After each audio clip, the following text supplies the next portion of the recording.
What's up, everybody? Welcome back to the channel. Now, there's something I haven't talked about in a pretty good little while, and that's gun rights. We have gotten major wins as far as gun rights over the past 20 years, as a matter of fact. We've been getting more and more gun rights coming back to us. You know, most states have concealed carry laws. You know, you have to get permits and all this other stuff. You have to go through a background check, which I don't think is that bad of an idea, although the Constitution does not call for that.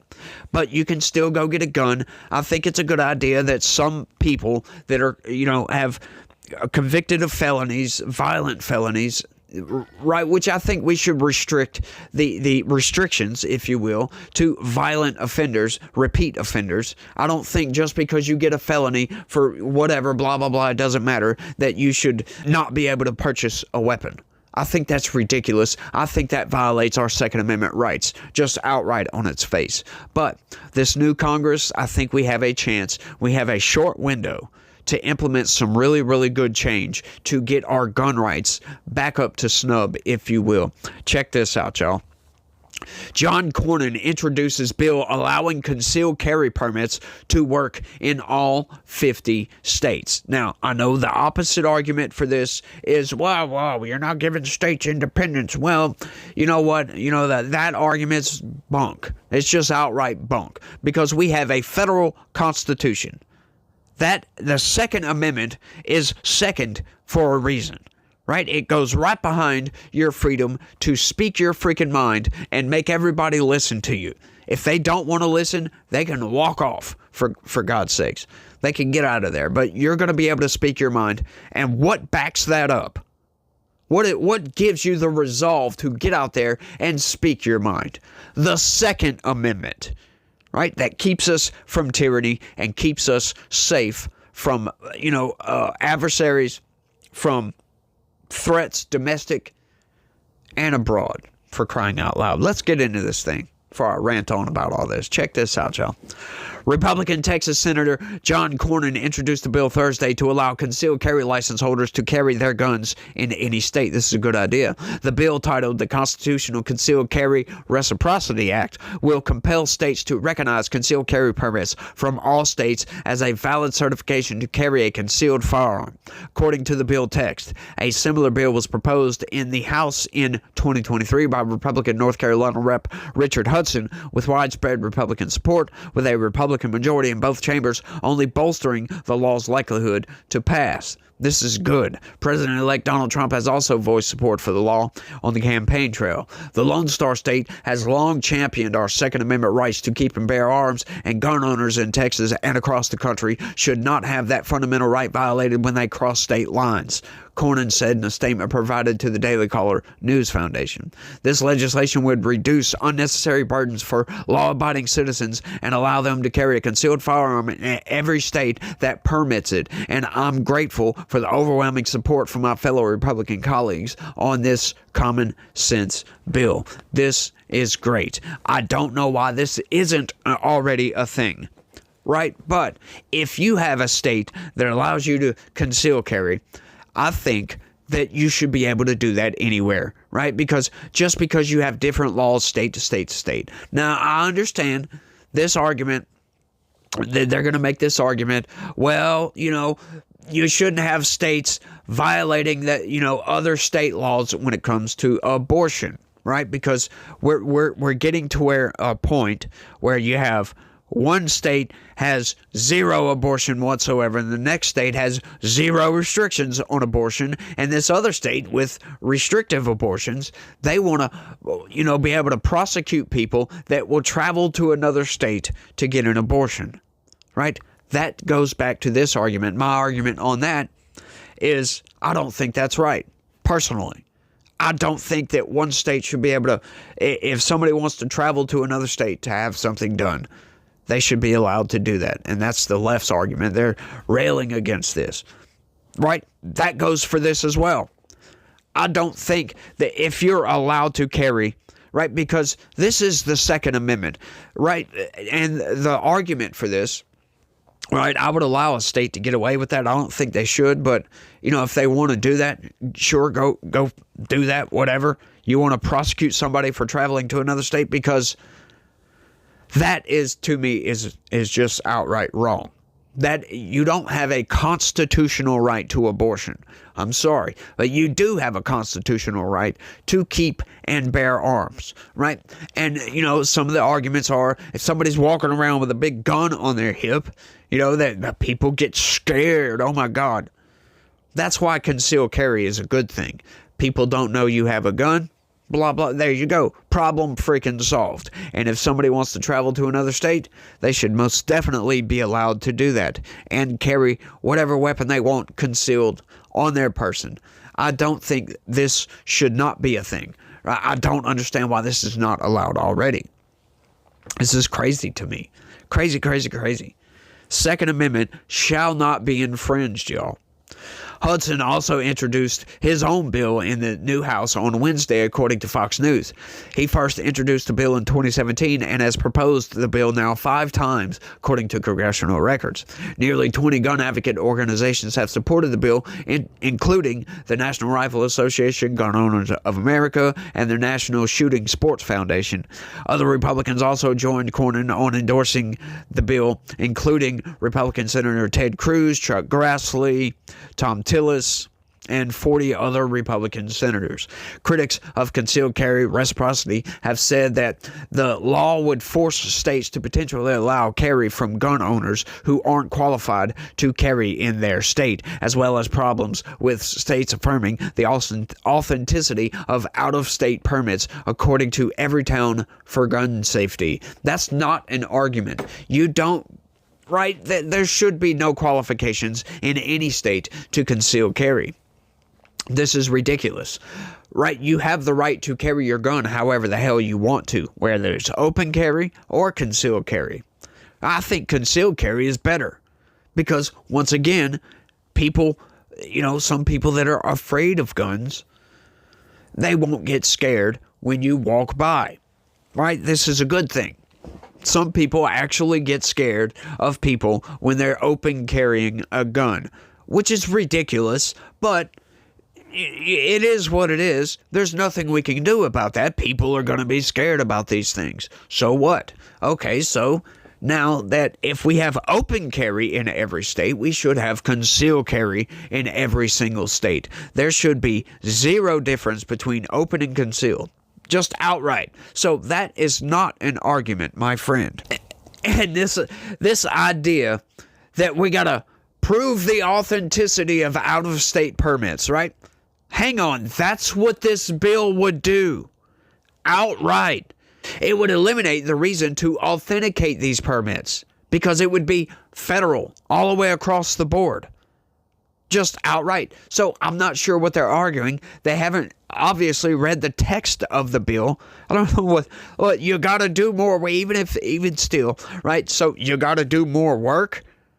Like the government can't put together a database of people that are listed in this database, right? They already have to do this, like the NCIS or whatever, to go check and see if you got felonies in other states, right? This could just be added on to that to make your life easier.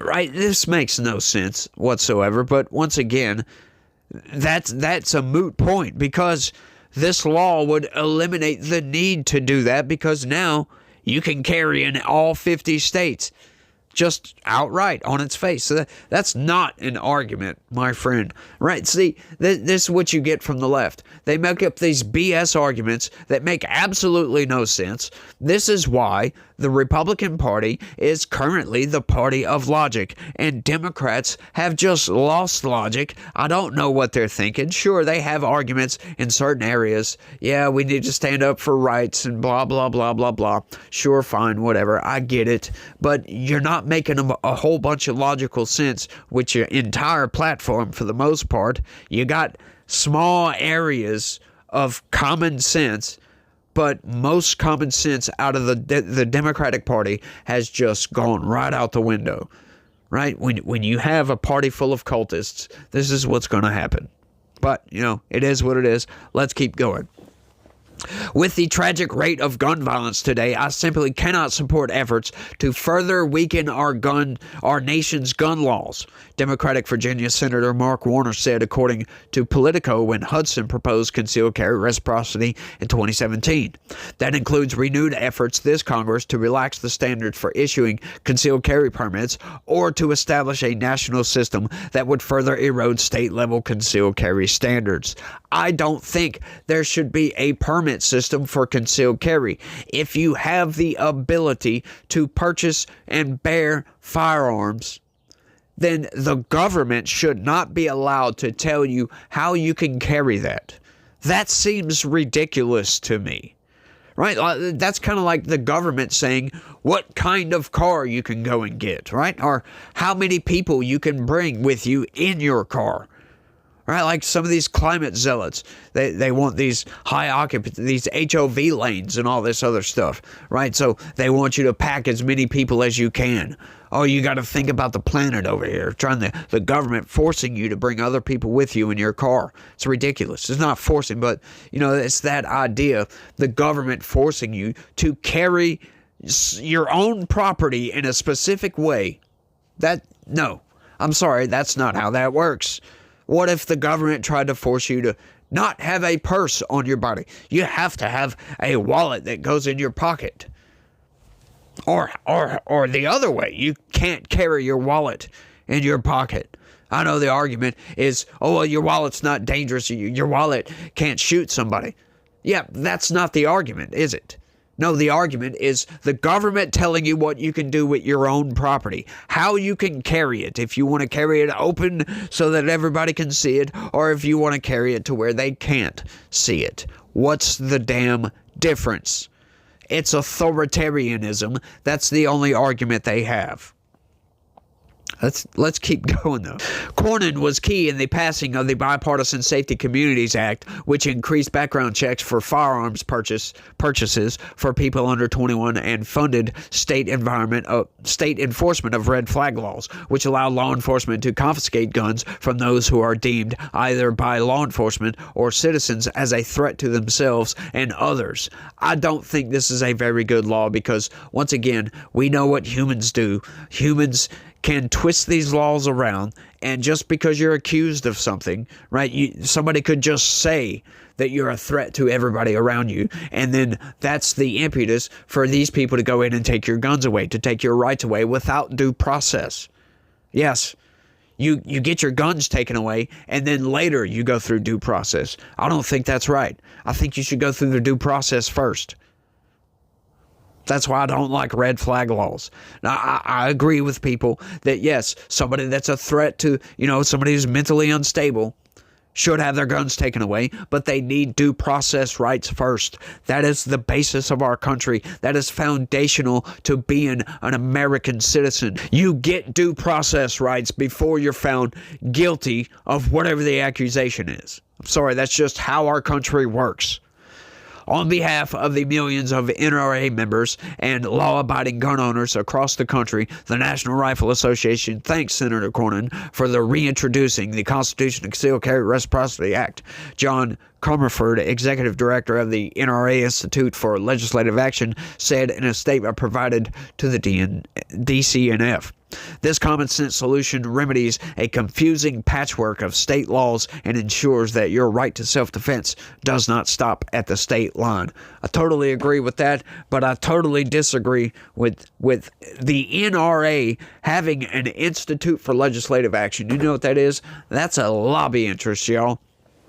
And I don't like the lobby interests, in case you didn't know that. I'm sure you guys know that. My longtime viewers of this channel know I can't stand corporate lobby interests, right? Like the NRA has done some good things as far as gun rights. But once again, there's still a lobby interest, and we can't discriminate between lobby interests. If we're going to get rid of corporate lobby interests and these type of interests in this country to make these people vote in that interest specifically, then we need to get rid of all of them. I think that is the root of all the corruption. That is the root of all the problem in Washington, D.C. That is the root of the evil, because these people spend more time fundraising for these organizations and these lobby interests, right, than they do legislating. That's garbage. That's BS outright. We pay these people to go and make our lives better, to advance society in a direction that we think that it needs to go. We don't pay these people to go and make the rich people more rich.